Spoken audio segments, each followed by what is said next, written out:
Where am I? I think... Yeah.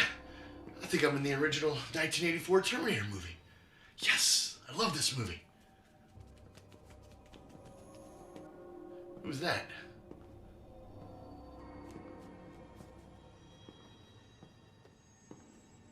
Oh.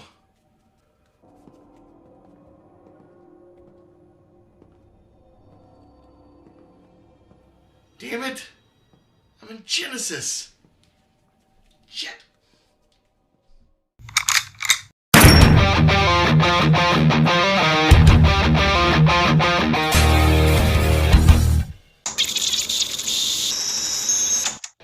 Hello my Trigger Happy friends, my name is Stevie Cade and welcome to Film Trigger. Before we get started, if you could just click right below and hit that subscribe button and the bell ding thing so you get notified every time I upload a new video. On today's video, we are going to continue our review of all the Terminator movies leading up to the release of Terminator Dark Fate. Now, I'm not doing this journey alone. My buddy Chris Durbin from the channel Durbania is releasing his review of the Terminator movies the same time and day that I do. So when you're done watching this video, head over to his channel and check out what his thoughts are. I'll leave a link to his video in the description below. But wait, there's more! Cody Leach and Sean Chandler both are also doing their reviews of the Terminator movies, again on the same day and time that we do. And you can be linked to their videos also in the description below. So head down to the comment section, grab your keyboards, and let's review Terminator Genisys.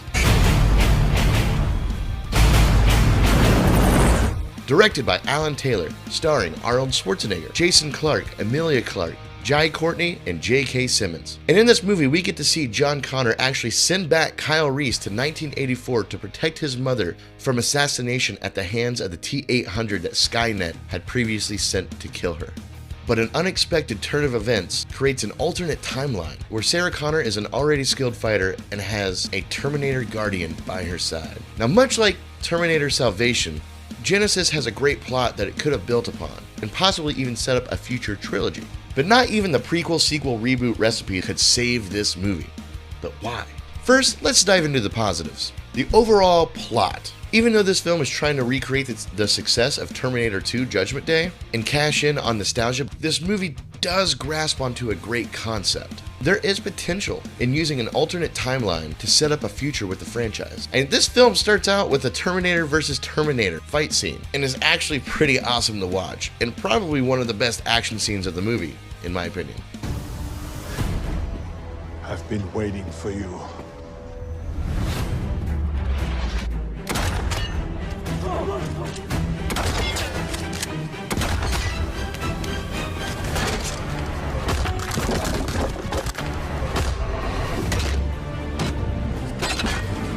So we get to relive those first moments of the 1984 Terminator movie, and that was kind of fun. That was really neat. And of course, we also get the gratuitous shoe product placement again.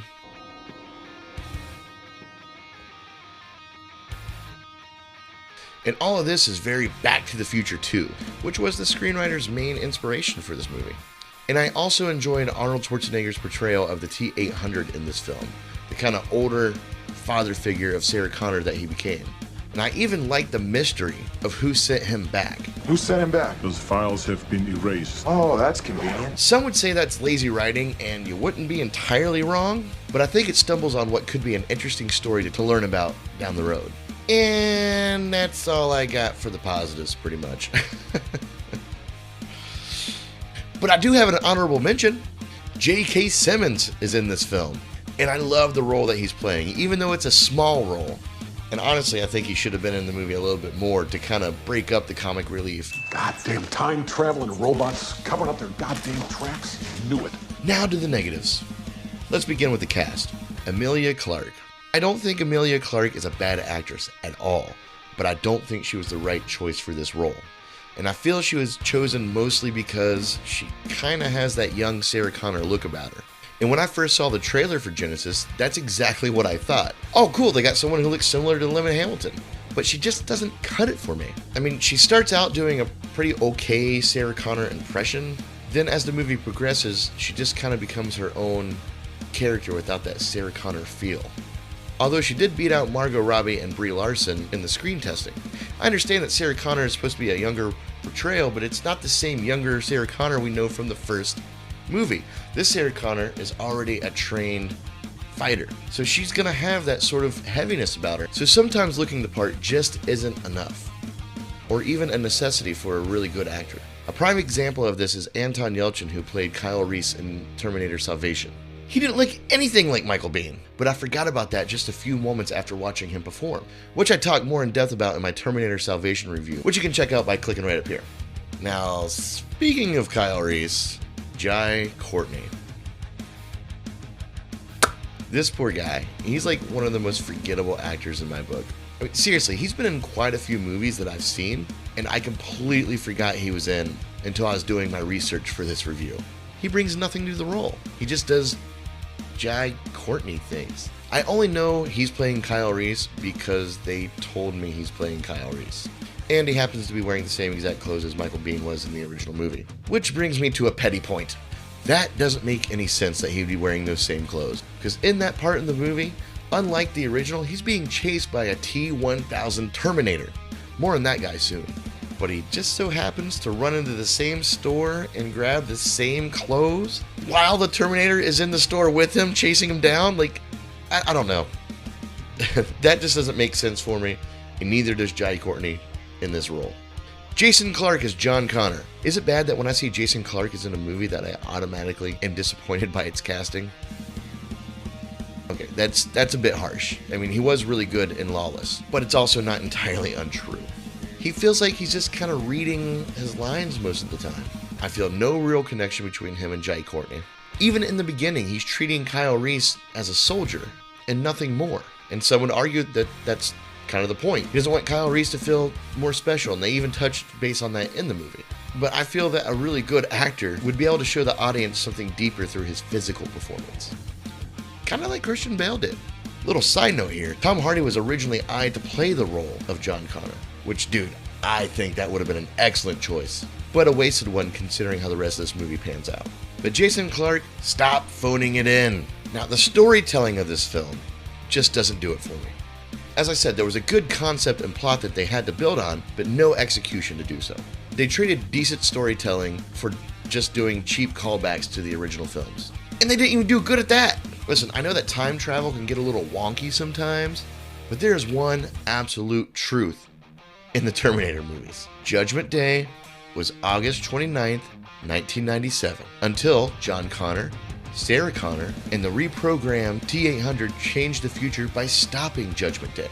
So why the heck did they blatantly ignore this in this movie? I don't understand that. From the very beginning, they just say that date again. On August 29th, 1997, Skynet woke up and decided all humanity was a threat to its existence.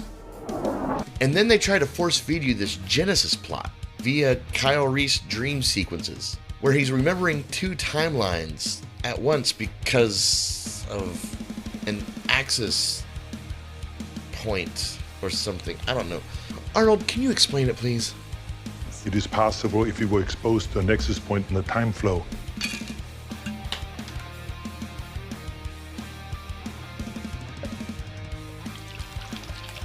And then we get an off-brand T-1000.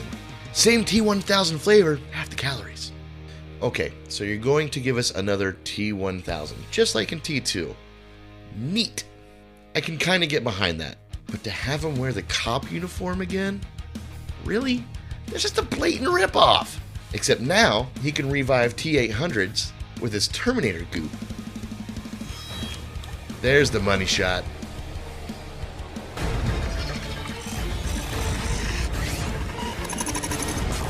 Also, what is the purpose for Skynet in this movie? Or, sorry, I mean Genisys, as we're calling it for some fucking reason. Skynet accidentally became self-aware, found humans to be a threat, and then tries to eradicate them. In this movie, Genisys seems to already be self-aware, and it's just sitting back, waiting on a countdown clock, because we need things to be more suspenseful. And then they make John Connor a bad guy. You are nothing but a relic from a deleted timeline. They redo the Terminator human hybrid thing that they did in Salvation, except they do it much worse. All the characters are basically just watered down versions of what we know. The action is generic and unmemorable. The visuals and effects are basic. The story isn't well thought out and really comes off its already loose hinges in the third act.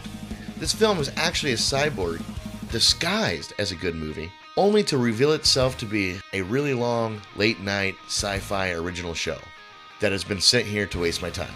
Its only redeeming qualities are the initial plot concept, Arnold Schwarzenegger, and J.K. Simmons, which is why I'm giving this movie an F. There were parts of it that weren't very good, though. It could have been a lot better. I didn't really like it. It was pretty terrible. It was bad. It was awful. It was terrible. Get him away! Hey, boo! Make sure you head over to Durbania and check out what his thoughts were on this movie. They could be completely different than mine. I'll leave a link to his video in the description below. You can check out some more of my videos right here, and as always, stay trigger happy, my friends. Peace. Your clothes. Give them to me. Now. You won't be needing any clothes. I've been waiting for you.